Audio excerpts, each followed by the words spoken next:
ગુજરાતીઓના સૌથી પ્રિય 3 યાત્રાધામો 1. દ્વારકાધીશ મંદિર દ્વારકા ભગવાન શ્રીકૃષ્ણને સમર્પિત અને જગત મંદિર તરીકે ઓળખાતું આ મંદિર ગોમતી નદીના કિનારે આવેલું છે. ચાલુક્ય શૈલીના આ સ્થાપત્યની વિશેષતા એ છે કે અહીં દિવસમાં 5 વખત 52 ગજની ધજા બદલવામાં આવે છે, જે ભક્તો માટે એક લહાવો છે. અહીં દર્શન કર્યા બાદ લોકો ગોમતી ઘાટ અને શિવરાજપુર બીચની મુલાકાત અચૂક લે છે. 2. કષ્ટભંજન દેવ મંદિર સાળંગપુર બોટાદ જિલ્લાના સાળંગપુર ગામે આવેલું આ હનુમાનજીનું મંદિર શ્રદ્ધાનું મહાધામ છે. સદ્ગુરુ ગોપાળાનંદ સ્વામી દ્વારા સ્થાપિત મૂર્તિ ઉપરાંત અહીં હવે 54 ફૂટ ઊંચી કિંગ ઓફ સાળંગપુરની વિરાટ પ્રતિમા મુખ્ય આકર્ષણ છે.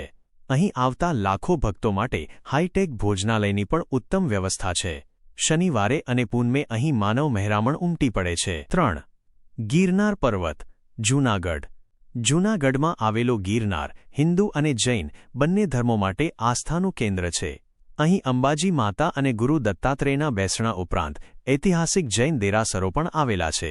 યાત્રાળુઓ માટે હવે રોપવેની સુવિધા થવાથી દર્શન કરવા સરળ બન્યા છે. કારતક મહિનાની લીલી પરિક્રમા અને શિવરાત્રિનો મેળો ગિરનારની શાન છે. આવી અવનવી વાતો જાણવા માટે જોયું છે ને સબસ્ક્રાઇબ અને ફોલો કરો.